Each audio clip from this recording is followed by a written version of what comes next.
Reporting from Arkham Asylum, this is Gotham Rogues. In this video we take a look at forgotten Batman villain, the Ten-Eyed Man.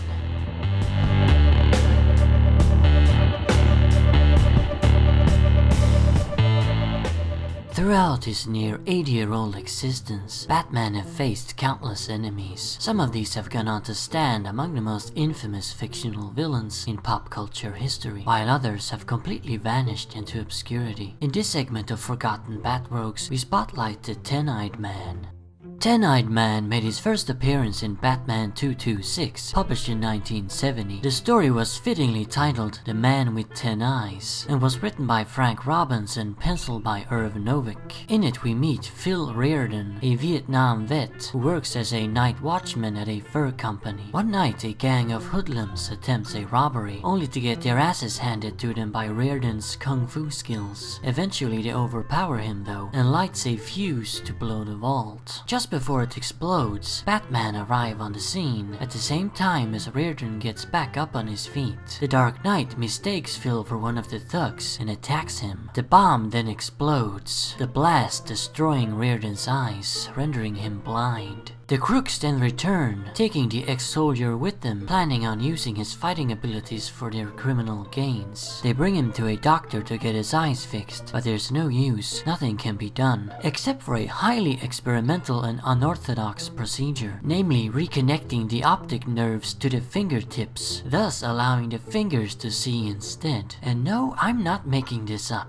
That's what happens in the comic. With this new ability, Reardon becomes the Ten-Eyed Man, and he harbors a fierce grudge against Batman, whom he blames for the incident. Reardon appeared again a few months later in Batman 231, again in a story by Robbins and Novick, this one called Blind Rage of the Ten-Eyed Man. In it, Phil wants to beat Batman on his own stalking grounds, and brings the Dark Knight to the Nom, where the two duke it out. This was, fortunately, the last time Batman and the Ten-Eyed Man ever met, but it was not the end of the character. In 1975, he appeared for a third time, this time in Man-Bat number 2, the second issue of Man-Bat's 2-issue series. That's right, I bet many of you didn't know that. Man-Bat actually had his own comic all the way back in 1975, though it lasted for a mere 2 issues. Maybe that's because nobody wanted to touch it anymore after being subjected to the Ten-Eyed Man. In this Man-Bat tale, written by Martin Pasco and penciled by Pablo Marcos, Reardon has finally got a full-on supervillain costume, the one he's actually known for using. Phil has been hired to capture Man-Bat by some weirdo who hates bats after his daughter was killed by the Blockbuster, a villain who has nothing to do with bats. In the ending, Reardon falls off a building and seemingly dies, thank God. And that was the end of the terrible Ten-Eyed Man. Or was it? 30 years later, writer Grant Morrison, of course, who else, decided to bring the character back. Sort of. It was a complete reimagining of him that depicted the Ten-Eyed Men as a mysterious group of assassins, or something like that. Naturally, they didn't last long, and have so far only appeared in 2 issues, with the last in 2008. The proper, classic Ten-Eyed Man did however appear in a couple of cameos on the Brave and the Bold cartoon show. Hopefully this is all we'll ever get of Phil Reardon or any other Ten-Eyed Men. When I made my top 5 worst Batman villains video, I'll include a link in the description, I considered putting Phil on it as the number 5, but eventually picked Killer Moth instead. I have no idea what I was thinking. Killer Moth is silly, but he's way cooler and more fun than this guy. If I could redo that video, Reardon would definitely be on it, probably even higher than number 5. He's got the most convoluted and ludicrous origin story of any Batrogue ever. Even Crazy Quilts makes more sense. A lot more sense. Phil's bizarre pseudoscience powers also allow for hilarious defeats, such as putting a bag over his hand so he can't see, or throwing a shrub at him, which blinds him as he catches it.